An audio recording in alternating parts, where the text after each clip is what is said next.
Boys dizisinin finalini izlediniz ve tatmin olmadıysanız bu video tam size göre. Çizgi romanlarda gerçekten bu hikaye nasıl bitiyor, şimdi ona göz atacağız. Ne yaptınız be? Çok uzatmayacağım. Kötü bir sezondu. Gerçekten beğenmedim. Zaten Soldier Boy'un kararında sezonun çok kötü biteceği belli olmuştu. İkinci bir Marta vakası yaşadık. Her şeyi son bölüme sıkıştırmaya çalışırsanız böyle saçma sapan bir şey çıkar ortaya. Çizgi romana benzetmeye çalışmışlar ama çizgi romandaki motivasyonlar eksik. Ne Huey'nin motivasyonu, ne Homelander'ın, yani oturmuyor hiçbir şey. Bütün sezonu bir filler yapıp son 2-3 bölümde böyle bir şeyleri toparlamaya çalışmışlar. O da olmamış yani haliyle. Beğenenler vardır illaki. Hoşuna giden birkaç kişiyi de duydum. Yani 5 senedir bu diziyi izliyorum. Bu sonu hak etmemişti bence. Paylaşılan o promo artlardaki işte Butcher'ın Beyaz Saray'ın önüne gittiği, işte silahını aldığı sahneler, Homelander'ın atom bombası patlarken uzayda durması, Absolute sinemalar. Yok abi, nerede yani? Kandırılmışız. Neyse, çok uzatmayacağım. Başka videonun konusu. Ben genel olarak sezonu beğenmedim. Finali de hiç beğenmedim. Sizleri çizgi roman hikayesiyle baş başa bırakıyorum. Siz de yorumlarınızı yazın. Abone olun bir de ya.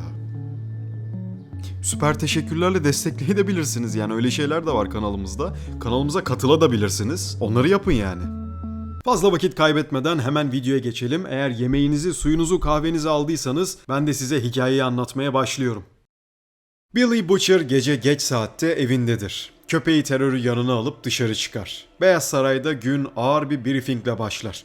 Başkan danışmanından başkan yardımcısı Vic DeVeep'le mümkün olduğunca az bir arada bulunmak istediğini belirtir. Ancak gizli servis içindeki Red River personelini temizleme süreci aylarca sürer ve bu dönemde güvenlik prosedürleri o denli sertleşir ki başkanlığa uzun süredir yeni personel alınamamaktadır. Aynı briefingde Pakistan'da ağır haberler gelir. 98 kayıp, neredeyse 2 katı yaralı. Başkan bu rakamların Vault Amerika'nın Seven'ı cepheye sokma baskısını arttıracağını bilmektedir. Ne var ki kimse böyle bir adımı gerçekten istemez. Flatiron binasındaki Boys karargahında Mother's Milk kontrolünü yitirir. Ofisi tamamen paramparça eder. Her şeyi devirip binayı terk eder. Huey ve Frenchie şaşkın halde hasara bakarlar. MM ne gördüğünü söylemeden kaybolur. Beyaz Saray'da o gün aynı zamanda Engelli Çocuklar ve Özel Evcil Hayvanlar Derneği'nin ziyareti vardır. Başkan çocukları ve hayvanlarını teker teker karşılarken Mr. Fuzzy Buzzy adlı kafesteki canlının devasa ve vahşi bir ayı olduğu fark edilmez. Hayvan kafesten çıkar ve saldırıya geçer. Gizli servis ajanlarından en az ikisi hayatını kaybeder.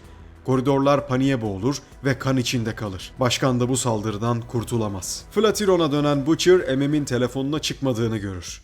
Frenchie onun e-postasına girerek nedenini ortaya çıkarır. MM'in karısı Monique, kızı Jenin'le yetişkin yayınlarında yer almaktadır. MM bu görüntüleri görmüştür. Butcher durumu kavrar. Beklemeye vakit yoktur. Seven gerilimleri tırmanmaktadır. Huey'i MM'in masasındaki hassas evrakları güvenceye alması için görevlendirir ve karargahta beklemesini emreder. Kendisi dışarı çıkar. Haberler dakikalar içinde yayılır. TV kanalları başkanın hayatını kaybettiğini ve başkan yardımcısı Newman'ın hemen yemin ederek göreve başlayacağını duyurur. Özel uçağındaki James Stilwell bu gelişmeyi ekrandan izler ve Miss Bradley ile telefonda konuşur. Olanlar Stilwell'in beklediği sonuçla büyük ölçüde örtüşmektedir. Bununla birlikte karmaşık bir paramiliter operasyonun yerini bir aptalla bir ayının almış olması onu şaşırtır. Soğukkanlılığını koruyarak Miss Bradley'den Team Titanic'i bir an önce çağırmasını ister. Bu dönem tehlikelidir ve Butcher'la ekibinin nasıl bir hamle yapacağı belirsizdir. Seven'ın karargahında ayrı bir gerginlik hüküm sürmekte. Deep, Queen Maeve ve A-Train'e artık 6 kişiyiz diye uyarıda bulunur. Ekipten bir üye kayıptır. Homelander onları odadan çıkarır. Az sonra Team Titanic üyeleri kapıdan dolup taşar. Silahlı ve hazır. Homelander Stilwell'in çağırdığı bu güruhla baş başa kalır ve oturmalarını emreder. Huey ve Starlight bir gecenin sonunda bir araya gelirler. Ancak aralarında bir şeyler ters gidiyordur ve ikisi de geri çekilir. Starlight sabırsız ve net bir talep ortaya koyar. Ya bunu kabul edip devam edeceklerdir ya da tamamen bitecektir. Huey geçmişini anlatır. Robin'i, A-Train'i ve bunların rüyalarında nasıl şekil değiştirmeye devam ettiğinden bahseder. Starlight kendince netlik istiyordur. Huey ise çıkış yolu bulamaz. Rüyalarında uzaylıları ve Starlight'ı kötü hallerde görür. Aynı saatlerde Mother's Milk annesinin kapısının önündedir. Telefonu çalınca karşısında kızı Jenny'ni bulur. Jen'in annesinden kaçmış, güvende bir yerdedir. Babasına nerede olduğunu söylemez. Yalnızca iyileştiğini, annesiyle artık hiç buluşmayacağını ve bu karardan geri dönmeyeceğini söyler. Mother's Milk kızının sesini duyar ama yapabileceği bir şey yoktur. Bu sırada Stillwell Miss Bradley ile birlikte Vought binasının asansöründedir. Team Titanic'in tarihini açıklar. Başlangıçta yardımcı süper kahraman fikrinden yola çıkan bu grup, zamanla kimsenin ağlamadığı, harcanabilir bir yapıya dönüşmüştür. Stillwell'in özeti kısadır. İyi topçu yemi. İkisi Team Titanic'in bekleme odasına girer. Karmaşık ve gürültülü bir kalabalığa Stillwell görevi anlatır. Ekibin iki önceliği kendisini ve Miss Bradley'i korumaktır. Üyeler Star Tower ve telif hakları gibi kendi meselelerini gündeme getirmeye kalksa da Stillwell sözlerini keser. Seven'ın karargahında A-Train bavullarını toplamış ayrılmak üzeredir. Deyip sözleşmeyi çıkarıp son kez önüne koyar. A-Train bunu umursamaz ve çekip gider. Butcher ise bu sırada arabasından telefonla onları izliyordur ve Queen Maeve'e bir selam gönderir. Queen Maeve The Boys için bilgi kaynağı olarak çalışmaktadır. Mother's Milk ertesi gün Flatiron binasına geri döner. Ekip onu sessizce karşılar. MM kısa bir özür sunup geçmişiyle hesaplaşmanın bu kadarını gösterdiğini söyler. Butcher fazla büyütmez ve hemen briefing'e geçer. Rayner'ı ziyaret etmiştir. Yeni yöntem CIA'yı kapatıp fonlamayı kesme gücüne sahiptir. Ancak Vought henüz bir hamle yapmamıştır. Ellerindeki kir açığa çıkabilir. Şimdilik her şey normale döner. Butcher Hui'yi Black Noir dosyalarını yeniden bakmakla görevlendirir. Daha önce yanlış kod girilmiştir. Bradley adının Black Noir'ın iptal edilen dosyasıyla bağlantısı Seven'a sızmak için kullanılabilir bir kapı olabilir. Öğle saatlerinde Stillwell Miss Bradley ile bir restoranda yemektedir. Süreci açıklar. Süper kahraman markası giderek geride kalacak. Payback ve G-Man'in ortadan kalkması satışları etkilememiştir. Savunma sözleşmeleri devreye girdiğinde kostümlere ihtiyaç kalmayacak. Homelander söz konusu olduğunda Stillwell bir ayrıntı paylaşır. Homelander hayatının ilk dönemini bir nükleer silahla aynı odada geçirmiştir. Bu Vought'un elindeki nihai yaptırımdır. Nükleer seçenek teorik olarak işe yarar ama pratik değildir. Homelander'a özgü başka bir planları var. Ayrıntılar ofiste anlatılacak.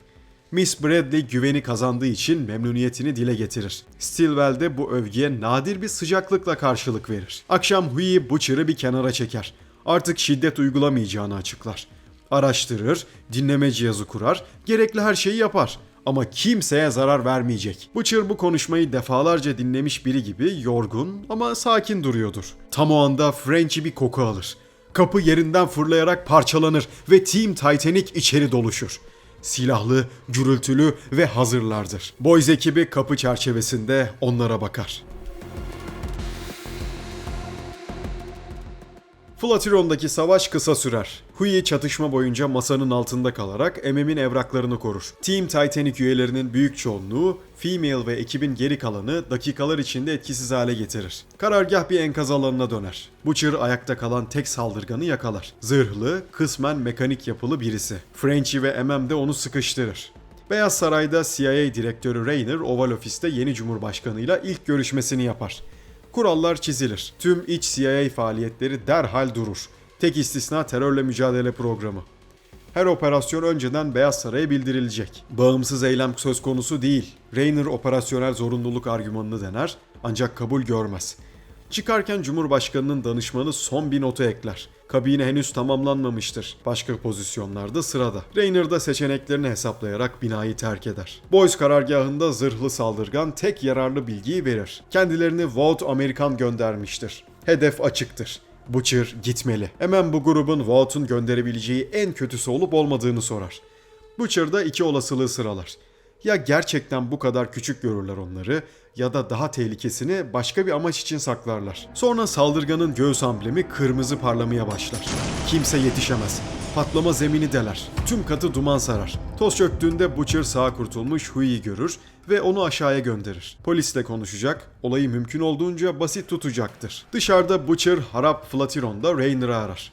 Tabloyu özetler. Eski Cumhurbaşkanı gitti ve Vic göreve geçti. Homelander büyük bir şeyden söz eder ve Vought az önce onları ortadan kaldırmaya çalışmıştır. Rayner kendi cephesinden paylaşır. Kritik dosyayı hava kuvvetlerine değil, NORAD'a verdiğini söyler. Vought'un hamlesi ona özgü de değilmiş. Tüm operasyonlara yönelik genel bir emirmiş. Butcher akıl yürütür. Ya Vought onları tehlikeli buluyordur ya da Seven'ı çok daha büyük bir şey için saklıyordur. Eğer Cumhurbaşkanı'na bir şey olur ve yardımcısı da devre dışı kalırsa meclis başkanı devreye girer. Rayner'ın o cepheyi de güvence altına alması gerekir. Zaten harekete geçmiştir. Enkazın içinde ekibe Black Noir'ın Hirogasm'da gerçekten ne yaptığını anlatır. Başını çarptığı hikayesi doğru değildi. Black Noir onu saldırıya uğrattı. Kimse bir şey söylemez. Daha önce bir operasyonda doktorun ofisinden Queen Maeve'in dosyasını almıştır. Dosyada Homelander'ın Maeve'i Black Noir'la bir duruma manipüle ettiğine dair bilgi vardır. Bu Maeve'in The Boys için neden bilgi sızdırmaya başladığını açıklayabilir. Butcher dosyayı önemser. Hughie'yi onu eve gidip getirmekle görevlendirir. Bu sırada Frenchie ve Female paralel bir operasyondadır. Vought bağlantılı bir binada Team Titanic'in geri kalanı toplanmıştır. Stillwell gruba görevlerini anlatmaktadır. Homelander harekete geçtiğinde onlar da hazır olacak. Frenchie ve Female camı kırarak odaya girerler. Hazırlıksız yakalanan kalabalık dağılmaya başlar. Flatron çatısında Butcher'ın saklamış olduğu bir kozu vardır.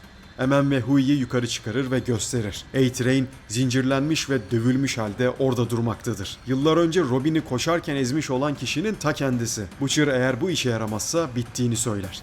Hughie de ona bakar. Şehrin başka bir köşesinde Homelander son bir çağrı yapar.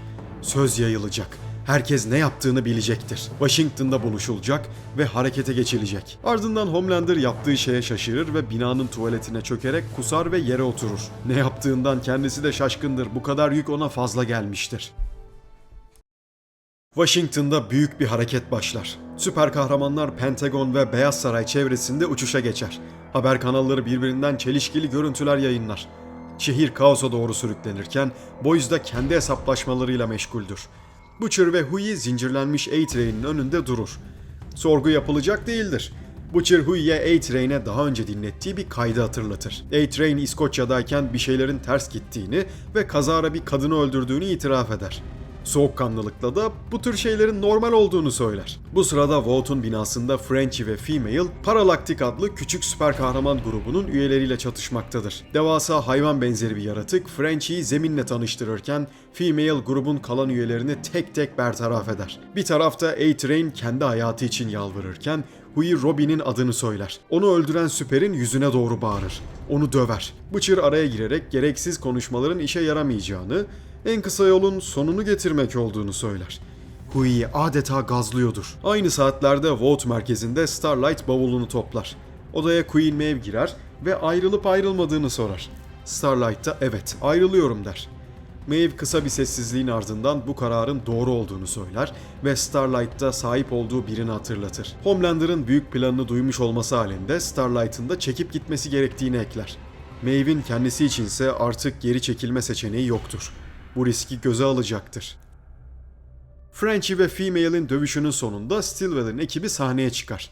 Stillwell Team Titanic'e geri çekilme emri verir ve yaralılara tıbbi müdahale başlatır. Frenchie'ye Butcher'la konuşmak istediğini belirtir. Stillwell bir değerlendirme yapar. Vaught'un saldırıyı emretmediğini, aksine Homelander'ın Paralactic'i The Boys'un üzerine bilerek saldığını öne sürer. Amacı da her iki tarafı birbirine düşürüp kendi planına boşluk açmaktır. Ateşkes teklif eder. Frenchie bunu Butcher'a iletir. Butcher ise bir saatin içinde haber gelmezse Stillwell'in kişisel olarak ölü sayılacağını söyler ve görüşmeyi keser. Butcher inatla kaydı kapatmaz ve Hughie'nin daha da sinirlenip A-Train'e saldırmasına sebep olur. Hughie tek bir tekmeyle A-Train'i hayattan koparır. Queen Maeve ve Starlight koridora çıktıklarında Homelander yollarını keser. Starlight'a ne yapacağını bildiğini söyler. Maeve araya girer. Homelander'la kapışır. Kılıcı kırılır. Homelander kılıcın zaten dekoratif bir aksesuar olduğunu söyler. Maeve yine de öne atılır ve Starlight'ın kaçmasına zaman kazandırır. Bu hamle Homelander'ın Queen Maeve'i tek hamlede öldürmesine sebep olur. Boys karargahında Butcher, Mother's Milk ve Hughie haberleri izlerler. Birden çok kanalda Pentagon'la Beyaz Saray'dan ateş açıldığını, maskeli figürlerin görüldüğünü aktarır. Father'da açıklama yapmak üzere iletişime geçmiştir. Frenchie telefonla serbest olduklarını bildirir. Butcher Stillwell'i arar. Stillwell, Homelander'ın süper kahraman topluluğunun büyük çoğunluğunu Newman'ı desteklemek adına Amerika hükümetini ele geçirmeye ikna ettiğini doğrular. Stillwell, Vaught'un bu planla ilgisi olmadığını söyler. Durumu durdurmak için The Boys'un geri çekilmesini ister. Butcher da Stillwell'e bir son verir. Frenchie ve diğerleri bir saat içinde görünmezse Stillwell ölüdür. Telefonu kapatır ve elindeki tüm dosyaları Homelander fotoğraflarının dahil olmak üzere her kanala, her siteye yayınlamayı emreder. Washington'a hareket edeceğini açıklar. Mother's Milk ekrana bakarken adeta donmuştur. Butcher'ın yayına verdiği dosyalar dalgası her kanala ulaşmıştır. Haber bültenleri ard arda patlar. Seven'ın 11 Eylül'deki gerçek rolü, Katrina seli sırasında bazı süperlerin kanal korumalarını sabote ettiğine dair iddialar, G-Man üyelerine ait kayıtlar, Mr. Marathon'un ölüm belgesi, Homelander'a ait fotoğraf serisi ve Vought Amerika'nın yönetimi aracılığıyla Savunma Bakanlığı'nı ele geçirme planına ilişkin gizli rapor. Aynı saatlerde New York'ta Homelander, Stillwell'in ofisine pencereyi kırarak girer. Stillwell güvenlik ekibini geri çeker. İki adam saatlerce bu soğuk hesaplaşmayı sürdürür. Stillwell Homelander'a yıllar boyunca onun saçmalıklarını taşıdığını, Vought'un gerçek amaçları için kendisinin de tüketilip atılacağını söyler. Homelander'ın bugüne kadar yapabileceği her şeyi sıradan bir insandan da farklı biçimde yapardı der. Homelander çıldırır. Stillwell pencereden atlayacağını söyler. Kendini kurtarmak için değil, Homelander'ın elinden bu tatmini almak için. Homelander onu durdurup izlemeye devam et der. Homelander gider, Stillwell de bozuk ekranın önünde yalnız kalır. Washington'da Oh Father basın mensuplarını saygısızca savuşturmaya çalışır. Bir muhabir Sidekick 12 tıbbi raporunu sorunca sözlü baskı fiziksel kavgaya dönüşür. Bu sırada Butcher ve Huey Dulles bir Marine kuvvetiyle buluşur. Albay Lanham komutayı Butcher'a devreder. Homelander'ın yaklaşık 20 dakika önce Oval Office'e indiği, Black Noir'ın ise görünmediği bildirilir. Hava desteği iki gruptan oluşur. Önce avcı jetler, ardından Şafak'la birlikte diğer uçaklar. Butcher Pentagon'a yardım talepleri geldiğinde reddeder. Kuvvetleri Beyaz Saray için saklayacaktır. Frenchie ve Female Vought tesisinden tıbbi bakımı tamamlayıp ayrılır. Frenchie Mother's Milk'i arar. Huey telefonunu açar, kısa süren bağlantıda Black Noir'ın hiçbir yerde görünmediğini aktarır. Mother's Milk Vought sistemine yeniden girmeyi başarmış. Ident kodu Black Noir'a işaret eder. Düşünülenden çok daha büyük bir tehlike söz konusu olabilir. Butcher Beyaz Saray çıkışına doğru tek başına yürür. Huey arkasından gitmek ister. Butcher onu durdurur. Bu işin ekibine uygun olmadığını söyler. Albay Lanham'a Huey çıkış yaparsa diz kapaklarından vurmasını emreder. Yukarıda onlarca süper kahraman gökyüzünde asılı. Hiçbir müdahale etmez. Butcher siyah paltosuyla Beyaz Saray çimine adım atar.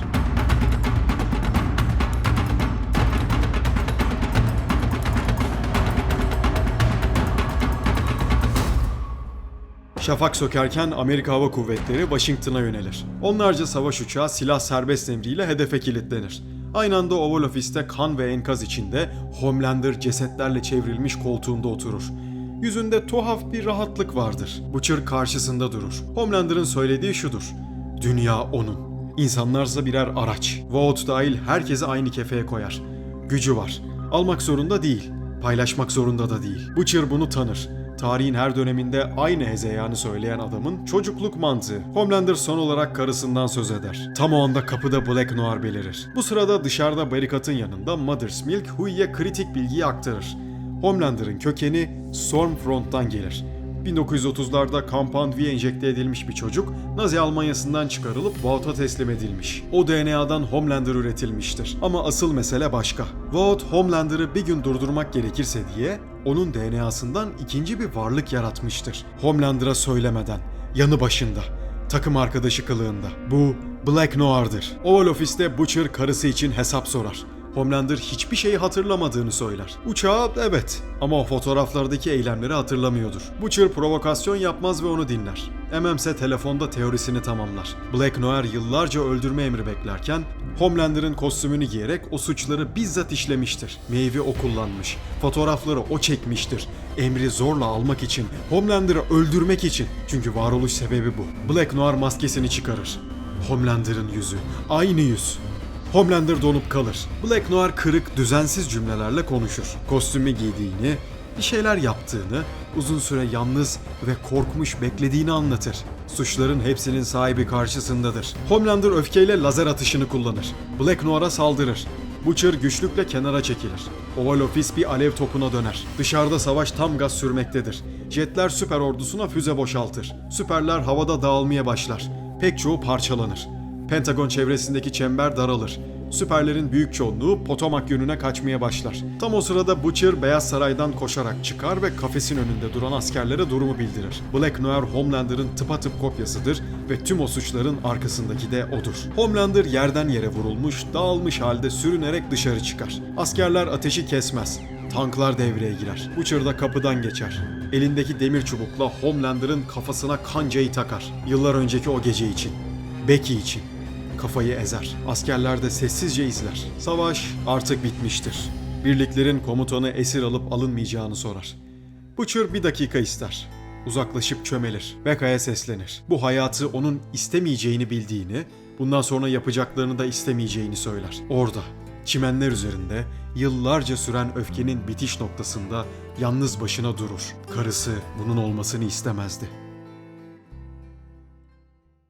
Karlı bir gecede çökmüş bir fabrika katında Butcher yerde kanlı halde uzanan Vass'ın yanında durur. Mermilerin insan bedenini nasıl mahvettiğini, bu işin alıcısı içinde, vericisi içinde nasıl bedelinin olduğunu tek yönlü bir monologla sıralar. Yukarıda demirden kirişlerle zincirlenmiş bir adam asılı duruyordur. Vass onu buraya saklamıştır. Ama Butcher hazırlıklı gelir. Tepeden gelen bir enerji patlaması mekanı sarsar. Sesler yatışır. Butcher'ın verdiği cevap basittir. Bazuka. Birkaç hafta sonra New York kar altındadır. Huey kalabalık sokakta yürürken kulaklığından haberleri dinler. Manşetler nettir. Robert Schaffer ve Victor Newman'ın ölümlerinin ardından Cumhurbaşkanlığını devralan Nancy Pelosi seçimde aday olmayacağını açıklar. Yönetimi salt geçiş dönemi başkanlığı olarak tanımlar. Haberciler oradan Compound V'ye geçer. Vaat belgelerine göre tüm süper kahramanlar, her takım, her isim bu maddenin bir ürünüdür. Kongre soruşturması resmi olarak açıktadır. Huey dinler, yüzünde özel bir ifade olmadan. Sakince. Boys karargahında Frenchy ve Female, Huey ile bir araya gelir. Her birinin çözülmemiş hesabı vardır. Aile meselelerini artık erteleyemeyeceğini söyler. Frenchy de Female'in son haftalarda yeniden gülümsediğini, bunun da bir fırsat olduğunu söyler. Onunla birlikte buradan uzaklaşmak istemektedir. Huey farklı bir şeyi ortaya döker.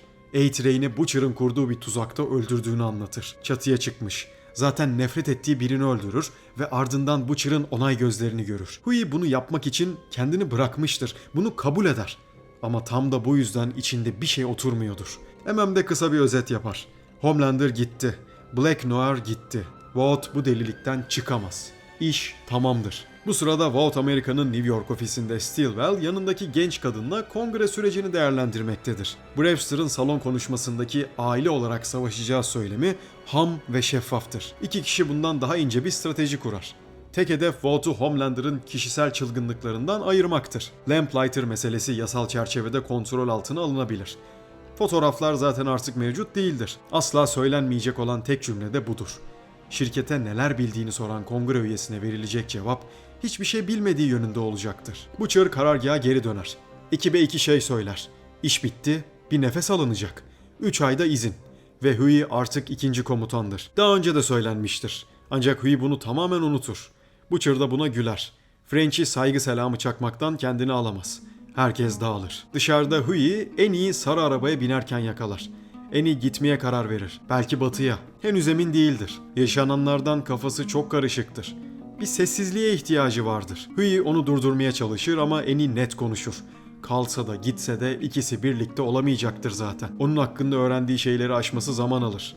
Belki hiç alamaz. Eğer gerçekten isterse arayacaktır. Araba sola döner ve kaybolur. Huey kendi dairesine girdiğinde her şey alt üsttür. Köşede ise Jamie adlı şişman hamster'ın kafesi durur. Huey yere çöker. Hayvanla göz göze gelir. Jamie tekerleğine geri döner. İkisi orada. Birlikte. Huey Legend olarak tanınan yaşlı arşivcinin ofisine gelir. Yer tavanına kadar çizgi roman koleksiyonuyla dolu, üst üste yığılmış kutularla tıkış tıkış bir depodur. Haberler iç karartıcıdır. Langley'den gelen resmi e-posta The Boys'u resmen feshetmiştir. Frenchy ve Female'in vatandaşlığı iptal edilmiştir. Hepsine ülkeyi terk etmek için 90 gün tanınmıştır. Bu sırada şehrin bir köşesinde kızı Jenny'ni kiraladığı küçük bir dairede bulur. Ona bağırmak için gelmediğini söyler. Sadece babası olmak istediğini belirtir. Ama Jen'in onu bu kadar kolay serbest bırakmaz. 12 yaşında, bedeni yaşından çok önce değişti. Kanında dolaşan Compound V'nin bedelidir bu. Arkadaşları oyuncak bebeklerle oynarken o zaten genç bir kadın sayılırdı. Ve bu yükü büyük ölçüde yalnız taşıdı. Çünkü babası orada yoktu.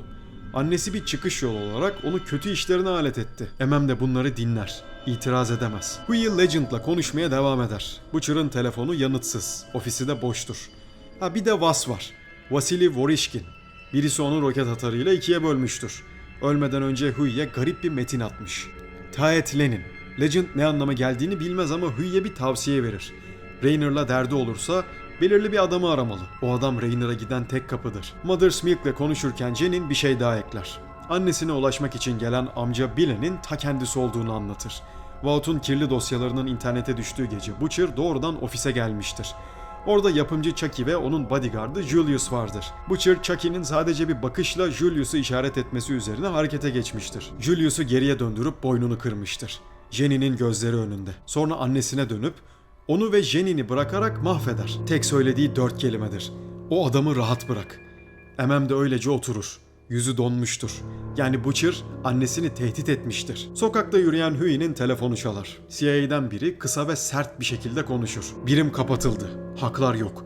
Kayıtlarının kimseye faydası olmaz. Butcher zaten ihtiyacı olanı aldı ve ortalıktan çekildi der. Huey önce direnir, sonra kapıyı kapatır. Ardından Legend'ın verdiği bilgiyle adamı geri arar. Raynor'ın eski bir aşığıyla ilgili elindekileri masaya koyar. Bir dahaki görüşmede iyi haberlerle gelmesini ve biraz daha nazik olmasını ister. Telefonu kapatınca kendi kendine sorar. Ben az önce Butcher'ın numarasını mı yaptım ya der. Gece Butcher Legend'ın odasına sessizce girer. Arşivci uyanınca elinde tabanca vardır. Tek bir isim sorar. Vogelbaum. Legend'ın Raynor'ın adamı tarafından zaten ziyaret edildiğini bilir. O adamın bu ismi söylemesinden korkar. Legend ağzından bir şey kaçırmadığına yemin eder. Butcher da bunu kabul eder ama açık bir uyarıyla çıkar. Eğer adı söylenirse hesabı ona kesilir. Huey odasında laptopu önünde yanında hamster Jamie ile beraber şifreyi araştırır. Teatle'nin bir şifre değil, bir e-posta adresi olabilir. Birkaç uzantı denedikten sonra bunun işe yaradığını fark eder. Vass bunu ölmeden önce kurmuştur. Eğer bu mesajı görünürse artık hayatta değil ve en kötü korkuları gerçekleşmiş demektir. Mesajda bir link vardır. Vass'ın yazmaya yüreğinin yetmediği bilgilere götürecek bir link. Huey linke bakmadan telefonu çalar. Emem onu arıyordur. Boys 4 kişi olarak yeniden bir aradadır. Emem, Frenchie, Female ve Huey. Frenchie özür diler. Ekipte cevap verir. Emem çağırmıştır ve gelmişlerdir. Öfkelerini bir yana bırakmak kolay değil ama asıl mesele daha büyüktür. Butcher ekibi bilerek dağıtmıştır. Emem'i öfkelendirip yoldan çekti. Huey'e Munich meselesini sızdırdı. İşe başlamadan sahada olmamaları için hesaplı bir hamledir bu ve şimdi durumun boyutu netleşir. Huey Vass'ın takip ettiği izi anlatır. Rusya operasyonunda karşılaştıkları Compound V varyantını hatırlatır. Doğru frekansla tetiklendiğinde kafaları patlatan bir versiyon bu. Vass, Nina'nın depolarında o maddeden 150 ölü süp bulunduğunu öğrenir. Sonra bir İngiliz'in Nina'nın stoklarını satın alarak Florida'ya naklettirdiğini saplar. 118 metrik ton. Vass araştırdığı adamın ofis telefonunu dinlediğini fark eder ve izi takip ederek bunun Butcher'ın işi olduğu sonucuna varır. Öleceğini anlayınca da her şeyi o otomatik e-postaya koymuştur. Butcher bu maddeyi silaha çevirmek ister. Bunun için bir biyokimyacıya ihtiyacı vardır. Vogelbaum. Vogelbaum'un intihar ettiği de bilinen bir gerçek. Ama bu yalan. Mallory Vogelbaum'u The Boys'un kendi Compound V versiyonunu ürettirmek için yaşatmıştır. Sonra Butcher'ı öldürtmüştür. Ya da öyle sanılır. Hava kuvvetlerinin süper karşıtı füze teknolojisi nasıl geliştirdiğini araştıran Huey cevabı Monkey üzerinden elde eder. Kaynak yine Vogelbaum'dur. Yani Butcher onu sağ tutmuştur. Peki Butcher tam olarak ne yapmak istiyordur? Cevap oldukça açıktır. Gezegendeki her süperi öldürmek ister. Birileri itiraz edebilir. Compound V damarlarında dolaşan ama bunun farkında olmayan milyonlarca insan var. Kadınlar, çocuklar. Silah onları da hedef alacaktır. Hemen Butcher'ın ofisini bulur. Butcher oradadır. Dosyaları silmek için kısa süreliğine dönmüştür. İki eski ekip arkadaşı yüzleşir. Butcher açıklar. Huey'i Mallory'e gönderdi çünkü Mallory'nin söyleyecekleri vardı. Doğrudan duyması gerekir. Emem'i çılgına çevirdi çünkü işe başladığında sahada olmalarını istemiyordu ve Beyaz Saray'da ölmeyi beklediğini söyler. Emem'e söyler. Eğer gitmek istiyorsa kapı açıktır. Bu sırada Washington'da kongre soruşturması başlar. Vaught'un üst düzey yöneticisi Miss Bradley ifade vermek için binaya girer. Dışarıda barikat ardındaki kalabalık polisle göğüs göğüsedir. Tabelalar ve küfürler havadadır. Miss Bradley içeride bir yetkili tarafından karşılanır ve sorgu salonuna girmek üzerelerdir. Ofiste Emem Butcher'ın teklifini kabul eder ve çıkar. Ancak geri döner ve Butcher'a saldırır. İki süper güçlü adam birbirini yıkıp geçer. Ofis dağılır. Her ikisi de kanlı ve yırtıktır. Butcher kavganın ortasında Emem'i bozacağını bildiği birini araya katar. İşe başlamadan önce annesine uğramayı düşünmüştür. Compound V stoğunun bitmesini sağlamak için. Olaylar hızlanmış ancak fırsat kalmamıştır. Hemen iyice köpürür. Dövüş en sonunda Butcher'ın elinde pimi çekilmiş bir el bombasıyla noktalanır. Patlama Emem'i ciddi biçimde yakar. Butcher yerde zar zor nefes alan Emem'in yanına çöker. "En iyi arkadaşım. Benim gibisi için çok iyi," der alçak sesle. "Ama arkadaşım yok," der. Emem ölmüştür.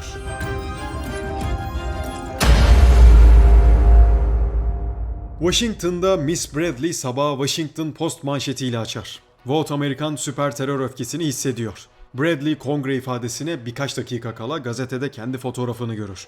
Şirketin yüzü artık odur.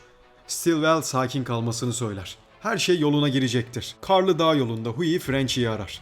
Huey bütün geceyi direksiyon başında New Hampshire'a varmak için geçirmiştir ve en korktukları şeyi teyit eder. Frenchie New York'ta Butcher'la kavganın yaşandığı yıkık ofiste polis ve itfaiyenin ortasında Emem'in öldüğünü haber eder. Tampa'dan özel uçaklarla büyük kasalar ülke genelindeki küçük havaalanlarına dağıtılmış, sürücüler ne taşıdıklarından habersizdir. İz yoktur.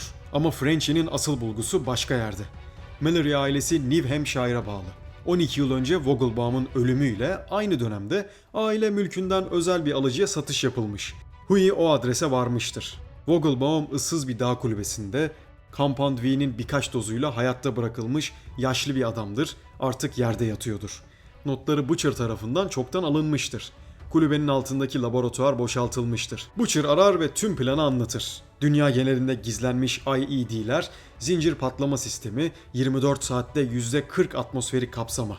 Rüzgar ve besin zinciri de geri kalanını halledecek. Tahmini 6 ile 7 ay. Hayatta kalan olmayacak. Tüm süper kahramanlar, damarlarında V taşıyan her insan, kadınlar, çocuklar, Boyz'un kendisi de dahil. Butcher geri adım atmaz. Onlar tek gerçek tehditler ve şunu ekler. Butcher'ın elinde her şey var ve bunu kullanmak zorundadır. New York'ta Frenchie ve Female durumu tasnif ederler. Her iz kapanmıştır. Vass ölmüştür. Rusya bağlantısı kesilmiştir. Sevkiyatlar tamamlanmış, havacılar izlenemez durumda. Vogelbaum ölmüştür. Female CIA'ya yardım etmek istedim diyerek katıldığı eski günleri düşünür. Gerçekten yardımcı olup olmadığını sorar kendini. Frenchie'ye dönerek başka bir şey söyler. Ta ilk günden beri onu sevdiğini. Butcher'ın Boys karargahına kurduğu bomba ikilinin de hayatına son vermiştir. Washington'da bir patlama olmuştur. Devlet binasının önünde kocaman bir alev topu yükselir. Siyah paltosu yırtılan Huey kar içinde savrulur. Enkazın arasında karlı sokakta dikilmiştir. Birinin Butcher hakkında anlattıklarını hatırlar. Askeri geçmişteki saldırganlıkları, sonra duraksar. Küçük bir kardeşi 19'unda gitmiştir. Annesi yakın zamanda. Babasıysa hala yaşıyordur. Ve Rebecca Butcher. Özel bir kadın. Ölümü salt bir kayıp değil. İki trajedinin birisiydi. Buna Butcher'ın bir zamanlar kurduğu bir cümle eşlik eder. Her zaman küçük bir erkek kardeş istemiştim. Huey gözlerini patlama izine diker. Gerçekten ne yapması gerektiği artık nettir. Butcher'ı durdurması gerek. New York'ta patlamanın artçıları sürüyordur. Flatiron binasının yıkıldığı köşede ambulanslar dizilidir. Görevliler şokta olan Huey'nin yanındadır. Adını, tarihi, kendini biliyor mu diye onu sorarlar. Huey cevap verir ama zihninin bir köşesinde başka bir şeyler dönüyordur. Bir yetkili ekibi geri döner ve Huey'e kimliğini iade eder. Washington'da Miss Bradley ve Stilwell otel odasında bir hasar değerlendirmesi yapar. 2 gündür sorgu salonunda tek bir şey çıkmamıştır. Savunma tutarlı kalmıştır ama Bradley asıl meseleyi görür. Bu yetmez. Kongre birisini feda etmek istiyordur. Kamuoyuna sunulacak bir canavar. Stilwell birlikte anlaşma yapılmasını önerir. Bradley hayır der. Stilwell de hayır der. Şirket sadakati her şeyin önündedir.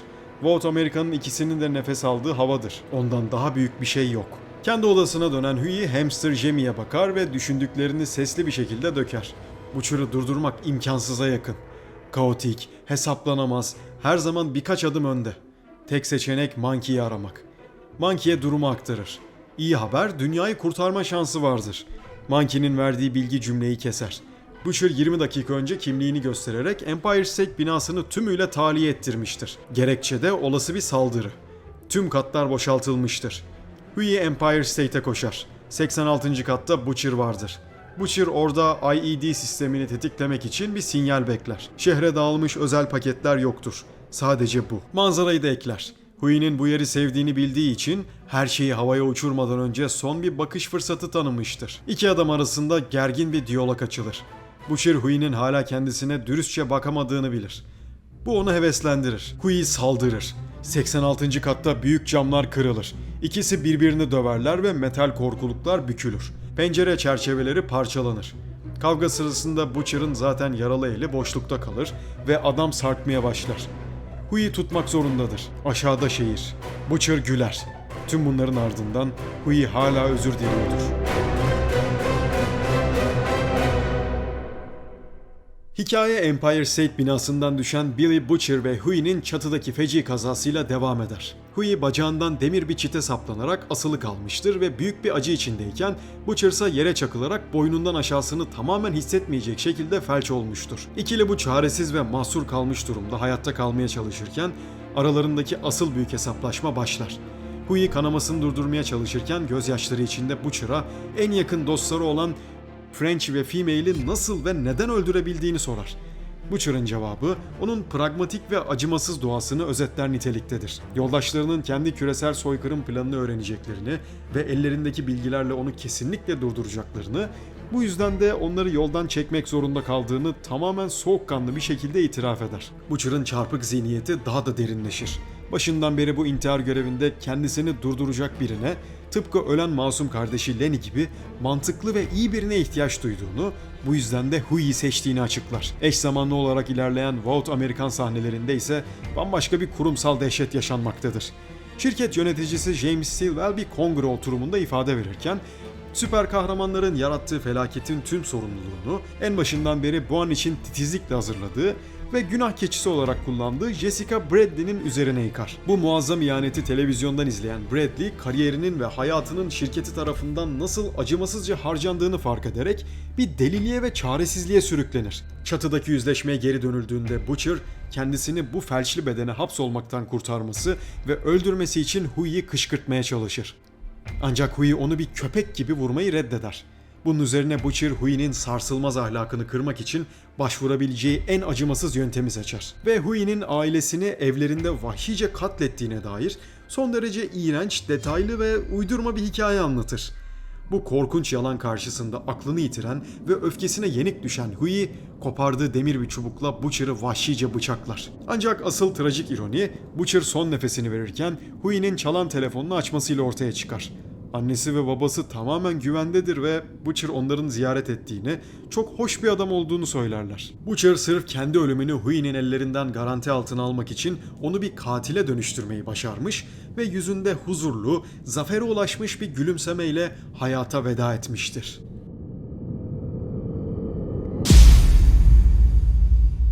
Geçmişin kanlı enkazından 6 ay sonrasına odaklanıyoruz. İntikam ve yıkımın ardından gelen yeni dünya düzenini ve karakterlerin ulaştığı nihai huzuru son derece detaylı bir şekilde işliyoruz. Hui Brooklyn Köprüsü'ndedir. Ölen dostu MM anısına kazınmış bir plaketin önünde durduğu, sessiz ve melankolik bir haldedir. Ardından Hui bir bankta Vault'un, yani yeni adıyla American Consolidated'ın en tepedeki ismi James Stilwell'le buluşarak güç dengelerini tamamen değiştiren bir restleşmeye girer. Hui, Butcher'ın dünya çapında gizlediği bombaların kontrolünü ele geçirdiğini kanıtlamak için Stilwell'e Mexico City'de bulduğu bir miktar mavi patlayıcı numunesini gösterir ve sistemin nasıl çalıştığını bildiğini açıklar. Hui'nin Vault'a sunduğu ultimatom nettir.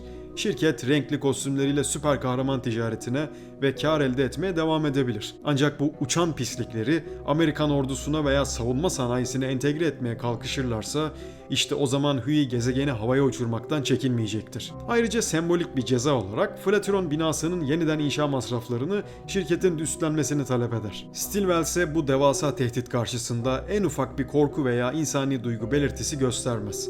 Aksine boynunu o an kırsa bile tescilli bir marka olan kurumun daima kazanacağını, kendisinin sadece bu ruhsuz şirketin bir ifadesi olduğunu belirterek kurumsal kötülüğün yenilemez ve donuk doğasını bir kez daha sergiler. Hikayenin bir diğer kolunda da kendi çıkarları için ölen askerleri ve yaşanan felaketleri kullanarak senatörlük kampanyası yürüten ikiyüzlü siyasetçi Susan Rayner'ın trajikomik düşüşüne şahit oluruz. Rayner halka hitap ettiği, sahte bir vatanseverlik sergilediği miting sırasında dev ekranlarda aniden kendisinin son derece aşağılayıcı, müstehcen ve İçki videolarının yayınlanmasıyla siyasi olarak tamamen yok edilir. Bu kusursuz siyasi suikastin Hui'nin onayıyla bilgisayar korsanı Monkey tarafından organize edildiği, Hui'nin telefon görüşmesindeki teşekküründen açıkça anlaşılmaktadır. Vaught'un iç yüzüne dönüldüğünde yöneticilerin süper kahraman formülünü yeniden üretme çabalarının ne kadar absürt bir noktaya ulaştığı görülür. True adını verdikleri yeni kahraman grubu tamamen beyaza bürünmüş,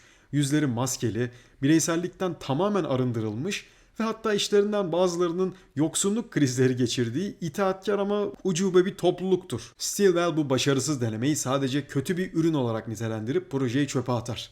Tüm bu karanlık oyunların ve yozlaşmış sistemlerin uzağında serinin finali Hui ile Annie January'nin yani Starlight'ın duygusal birleşmesine ayrılmıştır. Hui yaşadığı onca akıl almaz travmaya ve acıya rağmen Butcher'ın dönüştüğü o kana susamış canavar olmaktan kurtulduğunu, ruhunu korumayı başardığını fark etmiştir.